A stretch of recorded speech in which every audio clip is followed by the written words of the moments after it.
అలనాటి పౌలును తలపించే పరలోక మర్మభరిత సందేశాలు 13 సంవత్సరాల చిన్ననాటి నుండి దేవుని స్వాధీనమై ప్రతి విశ్వాసీ బోధకుల స్థాయికి ఎదగాలనే హృదయభారం గల దైవజనులు కిరణ్ పాల్ గారు మనతో దైవ చిత్తం పంచుకోబోతున్నారు. ప్రతి విశ్వాసి పరిపూర్ణ సామర్థ్యతకై అపోస్తుల ప్రవక్తల పునాది, ప్రమాణ వాక్య ప్రకారమైన బోధ, వాక్యమును సరిగా విభజించు విధానం, ఆది సంఘ నియమము, సువార్తను గుర్చి మర్మము, వాక్య సారము, అంత్యకాల సేవా విధానం, శిష్యత్వము, పరిశుద్ధ వ్యక్తిత్వ నిర్మాణం. వాక్యం వింటుండగానే స్వస్థత పొందుతూ బోధకుల స్థాయి జ్ఞానంతో నింపబడుతున్నారు.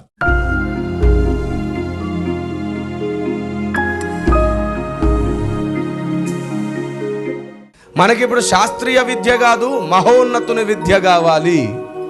ఆ మహోన్నతుని విద్యలోనే సమ్మేళితమై ఉన్నాయి సమస్త విద్యలు, మిళితమై ఉన్నాయి. ఆ మిళితమైన విద్యలన్నీ మనం నేర్చుకుని మనము రేపు దేవదూతలకు సహా నేర్పించాలి. దేవునికి స్తోత్రం కలుగును గాక. మీకు తెలుసా, దేవదూతలకు కూడా ఎందుకు ఇలా దేవుడు చేస్తున్నాడు, ఏం చేస్తున్నాడు, ఏం అర్థం కావట్లా. వాళ్ళందరికీ మనం నేర్పించబోతున్నాం. ఎఫెసీ 3:8-10 వచనాల ప్రకారం పరలోకంలో ప్రధానులకు, అధికారులకు మనం బోధ చేయబోతున్నాం. హల్లెలూయా. మీకు తెలుసా, ఈ చరిత్ర తెలుసుకుంటే నువ్వు సాతాన్ని తొక్కగలిగిన జ్ఞానం నీకు వస్తుంది. అందుకే ఈ మరుగైన చరిత్రను దేవుడు ఈరోజు బయలుపరుస్తున్నాడు. శ్రద్ధ వహించండి. జల ప్రళయము కంటే ముందే టెక్నాలజీ డెవలప్ అయ్యింది. అసలు జల ప్రళయం రావడానికి కారణం కూడా ఏంటో చెప్పనా? ఈ మధ్య కొందరు అంటున్నారు మానవుడు కనుక్కుంటున్న టెక్నాలజీ మానవుని పాడు చేస్తుందని. అది 100% వాస్తవమే. అది ఎంత ఉపయోగపడుతుందో అంతే నాశనానికి కూడా దారితీస్తుంది. అయితే ఈ టెక్నాలజీ మానవుని పాడు చేయమంటే అప్పటి టెక్నాలజీ ద్వారా మానవుడు ఎలా పాడాయో చెప్తున్నాను వినండి. అసలు ఆ రోజు వారు టెక్నాలజీ నేర్చుకున్నదే మానవులు ఈరోజు మానవుల దగ్గర నేర్చుకుంటున్నారు, కానీ ఆ రోజు మానవులు దేవుని కుమారుల దగ్గర నేర్చుకున్నారు. ఎక్కడ నేర్చుకున్నారు?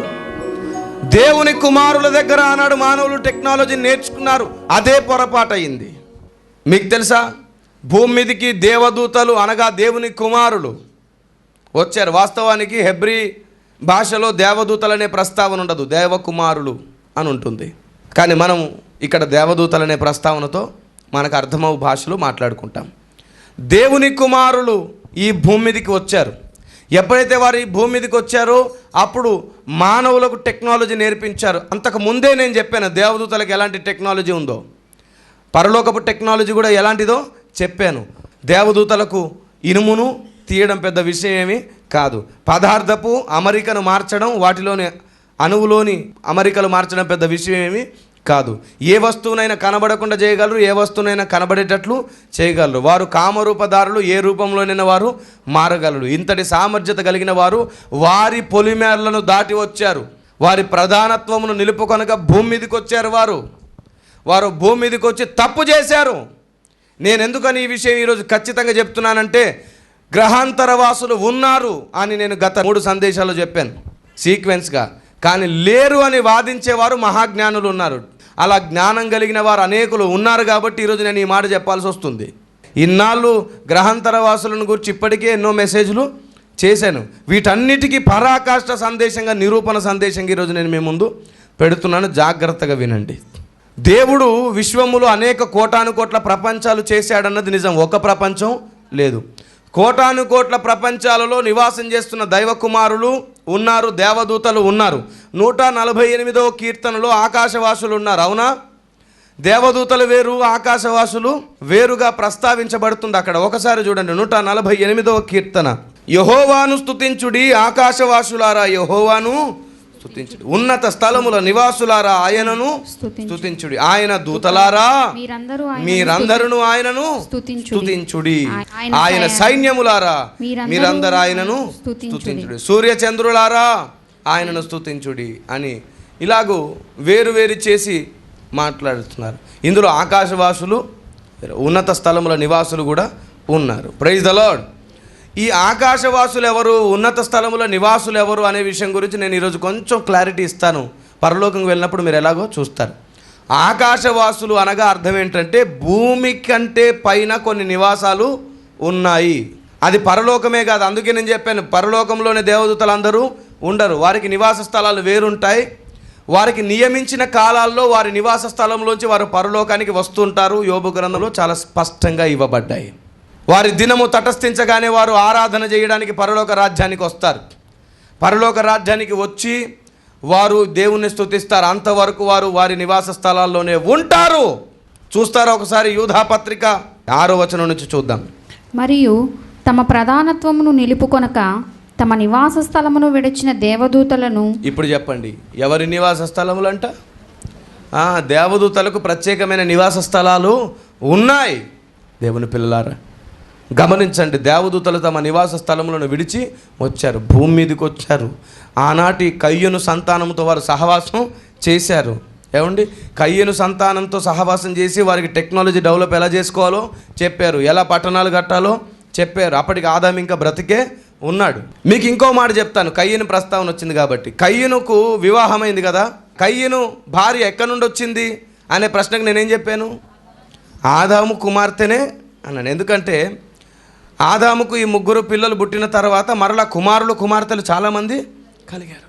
ఇప్పుడు వివాహం చేసుకోవడానికి ఒక కుమార్తెకు చాలా వయసు, కయ్యనుకు ఒక కుమార్తెని ఇవ్వడానికి ఖచ్చితంగా చాలా సమయం బట్టే ఉంటుంది. అంటే అక్కడ కూడా చాలా కాలం మనకు కనబడుతుంది. కయ్యను వెళ్ళి పిల్లల పిల్లల్ని కన్నాడు జలప్రలయం కంటే ముందు. అంటే ఇంకెంత టైం బట్టి ఉంటుందో చూడండి. నాగరికత డెవలప్ అయ్యింది, పట్టణాలు కట్టాడు. ఎంత డెవలప్ అయి ఉంటుంది, ఎంత టైం అయి ఉంటుందో చూడండి. దేవుని పిల్లలారా, అప్పుడు వచ్చారు ఆకాశవాసులు, దిగి వచ్చి వారికి టెక్నాలజీ నేర్పించారు, జ్ఞానం నేర్పించారు, ఏమంటే మంత్ర విద్య కూడా నేర్పించారు. వారు ఈ భూమి మీదకి వచ్చి తమ ప్రధానత్వం విడిచిపెట్టుకుని నివాస స్థలం విడిచిపెట్టుకొని వచ్చారు. అలా వచ్చినప్పుడు దేవుడు కోపగించుకున్నాడు కాబట్టి వారిని కటిక చీకటి గల బిలాములో బంధించాడు. లేదంటే ఎందుకు బంధించుంటాడో చెప్పండి. మొదటి కారణం అది, ఈ భూమి మీద ఆల్రెడీ రెడీమేడ్గా డెవలప్ అయిన వాటితోనే ఈ భూమి డెవలప్ అయ్యింది. ఇప్పుడున్న టెక్నాలజీ అంతా కూడా అదే ప్రాసెస్ ప్రకారంగా మనం చేస్తూ వస్తున్నాం. ఇది మొదటిది. అయితే ప్రధానత్వమును నిలుపుకొనక భూమి మీదకి వచ్చిన దేవదూతలు అంతటితో ఆగిపోలేదు. వారు ఏం చేశారో తెలుసా? జలప్రలయానికి కారణమయ్యారు. జలప్రలయం ఎందుకు వచ్చింది, ఏ కారణంతో దేవుడు జలప్రలయాన్ని రప్పించవలసి వచ్చింది చూడండి ఒకసారి మీరందరూ కూడా. ఆదికాండం 6వ అధ్యాయం 5వ వచనం చూద్దాం. నరుల చెడుతనము భూమి మీద గొప్పదనియు వారి హృదయం యొక్క తలంపులలోని ఊహ అంతయు ఎల్లప్పుడూ కేవలము చెడ్డదనియు యెహోవా చూచి. రైట్, ఏం జరిగింది అక్కడ? నరులు చెడ్డవారయ్యారు, భూమి మీద గొప్ప గొప్ప తప్పులెన్నో చేస్తున్నారు. ఇప్పుడు మీకు ఒక మాట చెప్పాలనుకుంటున్నాను, వినండి. ఒక రాజు ఉన్నాడు, తన రాజ్యంలో ఒక 10 మంది తప్పు చేశారు. శిక్ష 10 మందికి వేయాలా, లేదంటే రాజ్యంలో ఉన్న వాళ్ళందరికీ వేయాలా చెప్పండి? సరే, ఒకవేళ శిక్ష రాజ్యంలో ఉన్న వాళ్ళందరికీ వేసాడే అనుకోండి. మనుషులు చేశారు కాబట్టి మనుషులకే వేయాలి, కానీ వాళ్ళ జంతువులకి, వాళ్ళ పక్షులకి, ఏమండి వాళ్ళ కోళ్ళకు, వాళ్ళ ఏడ్లకు అందరికీ శిక్ష వేస్తే అది ఎంతవరకు న్యాయం? అన్యాయమే కదా. మనుషులు తప్పు చేస్తే మనుషులకే శిక్ష వేయాలి, కానీ జంతువులకు కాదు. కానీ జలప్రలయం సమయంలో సంభవించింది ఏంటి అంటే, నరుల చెడుతనం భూమి మీద విస్తరించింది. అప్పుడు నరులందరినీ దేవుడు హతమార్చాలనుకున్నాడు. సరే, భూమి మీద అందరినీ చూశాడు, కానీ నీతిమంతుడుగా నోవాహు కుటుంబం మాత్రమే ఉంది. నోవాహు నీతిమంతుడు, నోవాహు కుటుంబమును దేవుడు రక్షించాలనుకున్నాడు. సరే, మరి పక్షుల్ని జంతువులు ఎందుకు చంపాడు? వీటిని చంపడానికి ఏదో ప్రధాన కారణం ఉంటుంది. చూడండి ఒకసారి 6వ అధ్యాయం 1వ వచనంలో. నరులు భూమి మీద విస్తరింపనారంభించిన తరువాత కుమార్తెలు వారికి పుట్టినప్పుడు దేవుని కుమారులు నరుల కుమార్తెలు చక్కని వారని చూచి వారందరిలో తమకు మనస్సు వచ్చిన స్త్రీలను వివాహము చేసుకొనిరి. చాలు, ఏంటంట? దేవుని కుమారులు నరుల కుమార్తెను వివాహము చేసుకున్నారు. నరుల కుమార్తెలు చక్కని వారని చూసి. దీని గురించి ఆల్రెడీ చాలా సందేశాలు చేశాను. నెఫీల పితామహులు ఎవరు అంటూ ఒక సందేశం, అందులో చాలా స్పష్టంగా ఈ వివరణ ఇచ్చేశాను. ఇప్పుడు నేను ఈ విషయం ఎందుకు మాట్లాడుతున్నానంటే, వాళ్ళ చెడుతనము ఎందుకు జరిగిందనేది మీకు అర్థం కావడానికి. దేవుని కుమారులు నరుల కుమార్తెలతో కలిసి వారు వివాహం చేసుకున్నారు. ఇప్పుడు వివాహం చేసుకోవడం తప్ప? వివాహం అన్ని విషయంలో ఘనమైనదిగా ఎంచమని బైబిల్ చెప్పిందా లేదా? మరి వివాహం చేసుకుంటే దేవుని కోపం ఎందుకు వచ్చింది? ఎందుకు దేవుని కోపం వచ్చిందంటే అది నరులు చేసుకున్న వివాహం కాదు, దేవుని కుమారులైన దేవదూతలు నరులతో చేసుకున్న వివాహం. అది చాలా పెద్ద తప్పుగా దేవుడు భావించాడు. అందుకే ఏమన్నాడు చూడండి 3వ వచనంలో, అప్పుడు యెహోవా, నా ఆత్మ నరులతో ఎల్లప్పుడూ వాదించదు, వారు తమ అక్రమ విషయంలో నరమాతృలై ఉన్నారు. వారు ఏమై ఉన్నారంట? వారి అక్రమ విషయంలో నరమాతృలై ఉన్నారు. కనుక దేవుడు ఏమంటున్నాడంటే, నేను ఇంకా వారితో వాదన పెట్టుకోను, నా ఆత్మ ఎప్పుడు వారితో వాదన చేయదు అన్నాడు. ఒకసారి 11వ వచనం చూడండి. భూలోకము దేవుని సన్నిధిని చెడిపోయి ఉండెను, భూలోకము బలాత్కారముతో నిండి ఉండెను. అది సంగతి. భూలోకం దేంతో నిండి ఉండెను? బలాత్కారముతో నిండి ఉండెను. ఎలాంటి బలాత్కారము? చూడండి ఒకసారి 12వ వచనం. దేవుడు భూలోకమును చూచినప్పుడు అది చెడిపోయి ఉండెను, భూమి మీద సమస్త శరీరులు తమ మార్గమును చెరిపివేసుకొని ఉండిరి. ఏంటంట? సమస్త శరీరులు తమ మార్గమును చెరిపివేసుకొని ఉన్నారు. ఇప్పుడు ఒకసారి 13వ వచనం చూడండి. దేవుడు నోవహుతో, సమస్త శరీరుల మూలముగా భూమి బలాత్కారముతో నిండి ఉన్నది కనుక నా సన్నిధిని వారి అంతము వచ్చి ఉన్నది. ఎవరి అంతం వచ్చి ఉన్నది? మనుషుల అంతము వచ్చి ఉన్నది. నేనంటే పశువులను ఎందుకు చంపాల్సి వచ్చింది అంటే పశువులు కూడా చెడిపోయాయి అన్నమాట, పక్షులు కూడా చెడిపోయాయి అన్నమాట.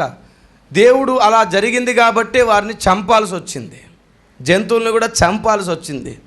ఎలా చెడిపోయారండి? ఎందుకు చెడిపోయారండి అంటే దేవదూతలు భూమి మీదకి వచ్చినప్పుడు వారికి టెక్నాలజీ అదంతా నేర్పించడం మాత్రమే కాకుండా మనుషులలో పునరుత్పత్తిని చూశారు.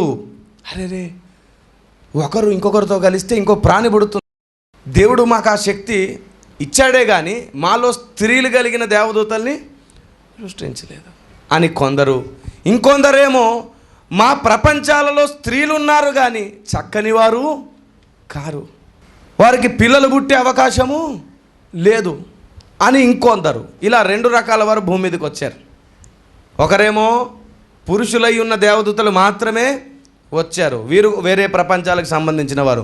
ఇంకో వేరే కేటగిరీ ప్రపంచం ఉంది, ఆ ప్రపంచాలలో స్త్రీలు కూడా ఉంటారు కానీ వారు దేవదూతలను ప్రస్తావించడానికి లేదు, వారు ఇతర భక్తులు. అందుకే పరమగీతములలో నిష్కలంకురాలు నా పావురం ఒకతే అన్నాడు. ఎవరా ఒకటి? మనం కదా. అదే నిజమైతే మరి 60 మంది రాణులు, 80 మంది ఉపపత్నులు, లెక్కకు మించిన కన్యకలు అంటే ఎవరు? ఒక పావురం అంటే ఈ భూలోకపు కన్యక. మరి మిగతా కన్యకలు ఎవరు అంటే ఇంకా ఇతర ప్రపంచాలలో ఉన్నవారు కూడా ఆయన వివాహం చేసుకోవడానికి సిద్ధంగా ఉన్నారు. అలా ఎన్నో ప్రపంచాల్లో భక్తులు ఉన్నారండి. మనలాంటి మనుషులు కాదు వారు, వారు కొంచెం వికృతంగా ఉంటారు, అందమైన రూపాలేమి కావు. అందుకే కొందరు అలాంటి వారు కూడా వచ్చి భూమి మీదకి వచ్చి నరుల కుమార్తెలు చక్కని వారని చూచి, అంటే అర్థం ఏంటి? అక్కడ ఉన్నవారు చక్కని వారు కాదు. ఇకపోతే వారు భూమి మీదకి వచ్చినప్పుడు మనుష్య కుమార్తెలు చక్కని వారు అనుకున్నారంటే చక్కని వారు లేని ప్రపంచం నుంచి వచ్చిన వారు. ఇక దేవదూతలు, వీరు పురుషులు. ఏమండి, వీరిలో వీరు ఎప్పుడు కూడా సంతానాభివృద్ధి చేసుకోలేరు. అప్పుడు వారిలో పోటీతత్వం పెరిగింది. అప్పుడు వాళ్ళ లెక్కలు ఏంటంటే ఎంతమంది ఎన్ని సంతానాలు కలిగి ఉంటామో చూద్దాం మనం. అందుకే ఆనాడు రాజులు కూడా ఎక్కువ మందిని చేసుకునేవారు. సంతానాభివృద్ధి ఎక్కువ ఉంటే గొప్ప కుటుంబం అని పేరు. అప్పుడు కొన్ని ప్రాంతాల్లో తల్లిదండ్రులు ముసలి వాళ్ళు అవ్వగానే తీసుకెళ్ళి ఎక్కడో కొండ ప్రాంతంలో విడిచిపెట్టి వచ్చేస్తారంట. తెలుసా? కొన్ని ప్రాంతాల్లో అయితే బ్రతుకుండగానే సమాధి చేసేస్తారంట. ముసలోళ్ళు అయితే వీళ్ళతో పని లేదని. చాలా దారుణమైన వ్యవస్థ ఇంకా ఉంది భూమి మీద. ఇవన్నీ కూడా వారి వల్ల కలిగినవే, వారి ఆచారాలే అవన్నీ. వారు భూమి మీదకి వచ్చారు, 2 రకాల కేటగిరీ గల వారు వచ్చారు భూమి మీదకి, వివాహం చేసుకున్నారు, వారితో సంతానం కలిగింది. అలా సంతానం కలిగిన వారి నెఫీలీయులుగా పుట్టారు. నెఫీలీయులు ఎంత పెద్దగా ఉంటారు? ఆమోసు 2:9 మనం చూసాం. దేవదారు వృక్షమంత ఎత్తైన వారు, సింధూర వృక్షమంత బలము గలవారు ఉన్నారు. అప్పుడు దేవదారు వృక్షం అంతా ఎంత ఎత్తు? 50 అడుగులు, 60 అడుగులు, 70 అడుగులు ఎత్తుంటుంది. అంత ఎత్తైన మనుషులు ఉండేవారు. ఇలాగా ఎత్తైన వారు, చాలా ఎత్తైన వారు ఎముకలు కూడా దొరకడం చూస్తున్నాం. 6 అడుగుల మనిషి. చాలామంది గొలియాతును చూసి గొలియాతు 10 అడుగుల మనిషి, నెఫీలీలు అంటే 10 అడుగులే, 60-70 అడుగులు ఏం కాదు అంటారు. తప్పు నాయన. మనుషుని ఆయుష్ ఒకప్పుడు 900 సంవత్సరాలు తరిగి 80 సంవత్సరాలు 70 సంవత్సరాలకు రాలా. అలాగే కాలం గడుస్తూ గడుస్తూ నెఫీలీల హైట్ కూడా తగ్గే అవకాశము ఉంది. ఎందుకంటే వాతావరణ రీత్యా ప్రతి శరీరంలో మార్పులు జరుగుతూ వచ్చాయి, కాబట్టి అలా జరిగి ఉండే అవకాశము ఉంది. ఇకపోతే నెఫీలీల ద్వారా ఈ భూమి బలాత్కారంతో చెడిపోయింది. ఎలాంటి బలాత్కారమో తెలుసా? ఇప్పుడు అంతకంటే ముందు దేవదూతలు పాపమే చేయలేదని వాదించే వారి కోసం నేను కొన్ని చూపించాలనుకుంటున్నా. యూదా పత్రిక. వారు ఏ శరీరంలోనికైనా మారగలిగిన శక్తి దేవదూతలకు ఉంది. చూడండి ఒకసారి యూదాపత్రిక 6వ వచనం. మరియు తమ ప్రధానత్వమును నిలుపుకొనక తమ నివాస స్థలమును విడిచిన దేవదూతలను మహాదినమున జరుగు తీర్పు వరకు కటిక చీకటిలో నిత్య పాశములతో ఆయన బంధించి భద్రము చేసెను. రైట్. ఎందుకని ఇలా బంధించి భద్రము చేయాల్సి వచ్చింది అంటే 2వ పేతురు పత్రిక 2వ అధ్యాయం 4వ వచనం నుంచి చూడండి. దేవదూతలు పాపం చేసినప్పుడు పాపము చేసినప్పుడు ఏవండి, కొందరు దేవదూతలు పాపమే చేయలేదు అంటున్నారు. ఇదిగో దేవదూతలు పాపము చేసినప్పుడు ఇప్పుడు వీళ్ళు ఏమంటారు తెలుసా అండి? పాపం చేశారండి, కానీ అది వ్యభిచార పాపం కాదండి. దేవుణ్ణి ధిక్కరించారే, అవిధేయత చూపించారే, దేవుని ఎదిరించారే, ఆ పాపం అండి అంటారు. సోదరులారా, ఆ పాపం కాదు, ఇది వ్యభిచార పాపమే. చూడండి, దేవదూతలు పాపం చేసినప్పుడు దేవుడు వారిని విడిచిపెట్టక పాతాళ లోకమందలి కటిక చీకటి గల బెలములోనికి త్రోసి తీర్పుకు కావలిలో ఉంచబడుటకు వారిని అప్పగించెను. అంటే ఇది యూదా పత్రికలో ఉన్న 6వ వచనం మాటే కనబడుతుంది కదా, అవునా? అక్కడ ఎందుకని బంధించెనో ఇక్కడ అదే ప్రస్తావన చేస్తున్నాడు. ఇప్పుడు కింది వచనం చదవండి, ఎందుకు బంధించాడో ఉంటుంది. మరియు ఆయన పూర్వకాలమందున్న లోకమును విడిచిపెట్టక భక్తిహీనుల సమూహము మీదికి జలప్రళయమును రప్పించినప్పుడు నీతిని ప్రకటించిన నోవహును మరి 7 కాపాడెను. ఇప్పుడు చెప్పండి, ఇప్పుడు మనం ఏ ప్రస్తావన మాట్లాడుకుంటున్నాం? జలప్రలయం గురించి మాట్లాడుకుంటాం. మరలా అక్కడికి వచ్చింది కదా విషయం. ఆ జలప్రలయం టైంలో దేవుడు దేవదూతలను ఎందుకు బంధించాడో చెప్తున్నాడు. 4వ వచనంలోనేమో దేవదూతలు పాపం చేశారు అని ప్రస్తావించి 5వ వచనంలోనేమో జలప్రలయం ప్రస్తావన చేశాడు. ఇప్పుడు 6వ వచనం చూడండి.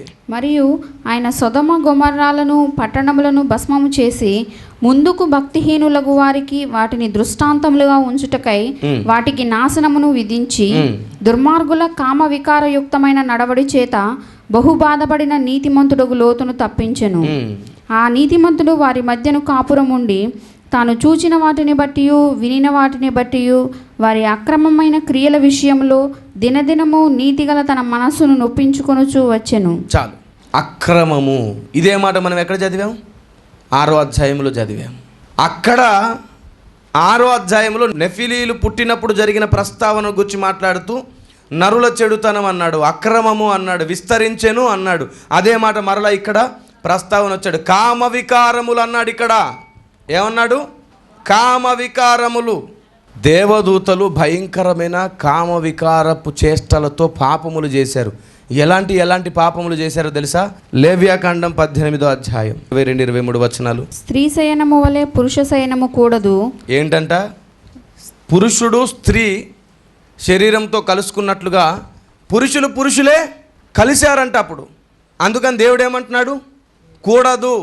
మనం ఇప్పుడు మాట్లాడుకుంటున్నాం, పలానా అమెరికాలోనంట, పలాని చోటనంట, పలాని చోట్లనంట పురుషులు పెళ్లి చేసుకుంటున్నారంట, పురుషులే కలిసి ఉంటున్నారంట. ఇప్పుడు నవ్వుకుంటున్నాం, కానీ అప్పుడే అది జరిగింది. అందుకే చెప్తున్నాడు. చూడండి ఏమన్నాడు?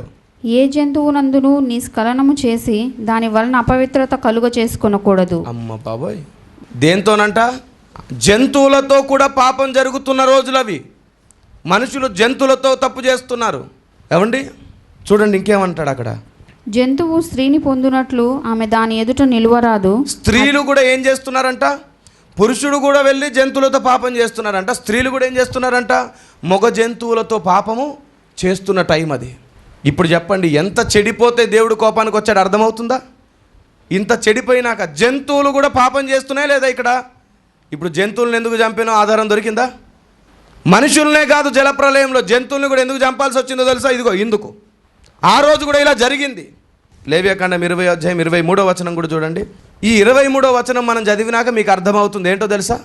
ఈ పద్ధతులు ఇవన్నీ నేర్పించిన వారిని దేవుడు వారి మధ్యలోంచి తోలివేశాడు ఒకసారి. చూడండి వాళ్ళెవరో. నేను మీ ఎదుట నుండి వెళ్ళగొట్టుచున్న జనముల ఆచారములను బట్టి నడుచుకొనకూడదు. వారు అట్టి క్రియలన్నీ చేసిరి కనుక నేను వారి యందు అసహ్యపడి తిని. అది సంగతి. చూసారా? అలాంటి జనులను దేవుడు వెళ్ళగొడుతున్నాడంటే, అలాంటి ఆచారం కలిగిన వారు ఉన్నారంటే ఎవరు నేర్పించారు వీళ్ళకి ఇవన్నీ? తమ ప్రధానత్వమును నిలుపుకొనక ఈ భూమి మీదకి వచ్చి చెడిపోయారే వారు. ఒకసారి యూదా పత్రికలోనికి రండి, మీకు చాలా స్పష్టంగా ఇంకొక విషయం అర్థమైపోతుంది. 6వ వచనము 7వ వచనం కలిసి చదువుకుంటే ఇప్పుడు అర్థమవుతుంది, చూడండి. మరియు తమ ప్రధానత్వమును నిలుపుకొనక తమ నివాస స్థలమును విడిచిన దేవదూతలను మహాదినమున జరుగు తీర్పు వరకు కటిక చీకటిలో నిత్య పాశములతో ఆయన బంధించి భద్రము చేసెను. ఆ ప్రకారమే అంటే ఏ ప్రకారం? 7వ వచనంలో అంటున్నాడు. ఆ ప్రకారం అంటే అర్థం ఏంటి? ఆ దేవదూతల్ని ఏ కారణం చేత బంధించాడో, ఎందుకు బంధించాడో ఆ ప్రకారమే సొదొమ గొమొర్రాలను వాటి చుట్టుపట్లనున్న పట్టణములను వీరి వలనే వ్యభిచారము చేయుచు పరశరీరానుసారులైనందున నిత్యాగ్ని దండన అనుభవించుచు దృష్టాంతముగా ఉంచబడెను. ఇప్పుడు చెప్పండి, ఆ ప్రకారమే అంటే ఏ ప్రకారము? 6వ వచనములో చెప్పబడినటువంటి ఆ దేవదూతల ప్రకారంగానే సొదొమ గొమొర్రాలో కూడా ఏం జరిగిందంట? వ్యభిచారం జరిగిందని ఉంది. ఏం జరిగింది?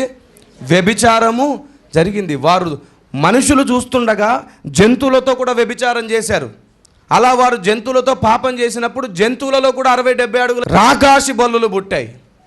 రాకాసి బల్లులు అందుకే ఉన్నాయి, లేదంటే దేవుడు రాకాసి బల్లులను ఎందుకు సృష్టిస్తాడు, ఎందుకు నాశనం చేస్తాడు? పైగా మానవుడు లేని టైంలో పుట్టాయి అవి. దేవుని పిల్లలారా, దీని గురించి ఇటీవల కాలంలో రాకాసి బల్లుల ఆవిర్భావం హఠాత్ వినాశన రహస్యం అంటూ నేను ఒక సందేశం విడుదల చేయడం జరిగింది. తప్పకుండా ఆ సందేశం విని మీరు మిగతా విషయాలు నేర్చుకుంటారు. ఒక పుస్తకం కూడా దాని గురించి రిలీజ్ చేశాం.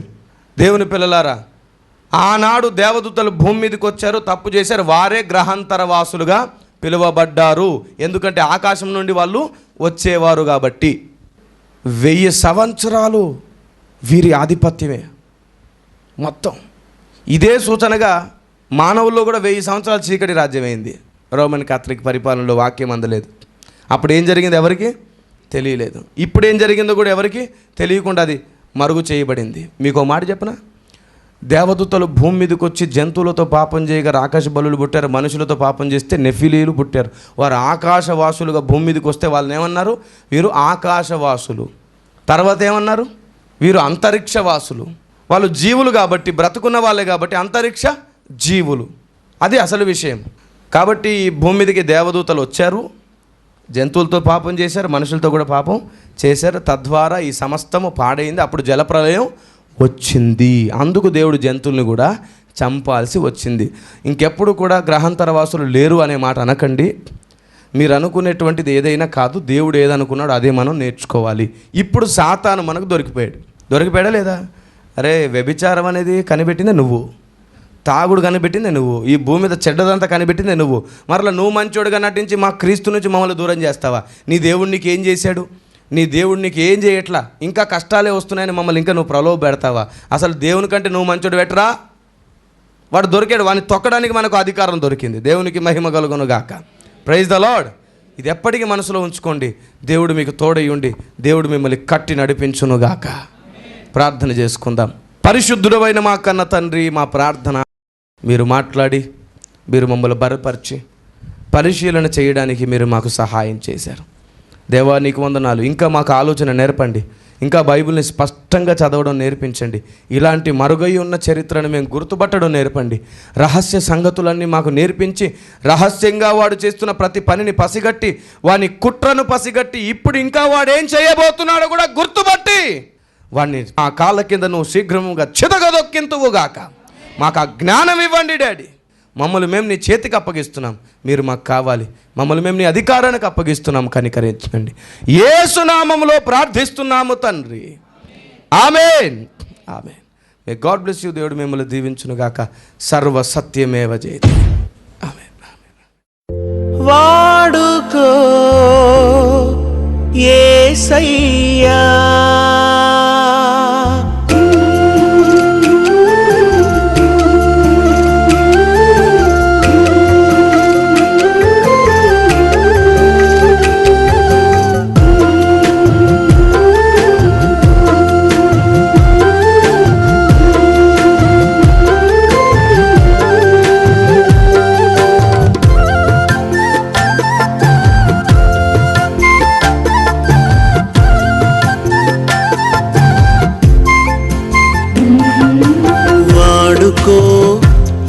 యేసయ్యా నీ పాత్రగా నీ సాక్షిగా నీ పాత్రగా నీ సాక్షిగా వాడుకో యేసయ్యా నీ పాత్రగా నీ సాక్షిగా నీ పాత్రగా నీ సాక్షిగా పరిశుద్ధతకై పరివర్తనతో పరిశుద్ధతకై పరివర్తనతో నీ సన్నిధిలో నే జీవించుటకు నీ సన్నిధిలో నే జీవించుటకు వాడుకో యేసయ్యా నీ పాత్రగా నీ సాక్షిగా నీ పాత్రగా నీ సాక్షిగా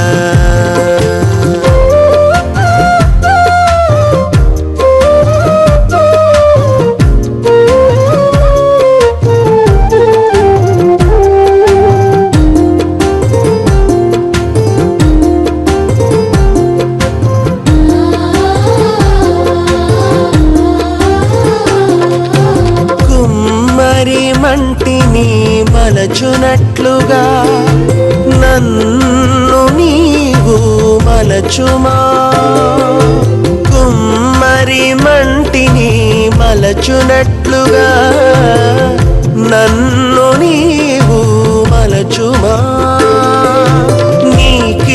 నీకిష్టమైన పాత్రగా నన్ను చేయుము నా యేసయ్యా నీకిష్టమైన పాత్రగా నన్ను చేయుము నా యేసయ్యా నీ చిత్తమే నే జరిగించుటకు నీ చిత్తమే నే జరిగించుటకు నీ రూపులోనికి నన్ను మార్చుమా నీ రూపులోనికి నన్ను మార్చుమా వాడుకో యేసయ్యా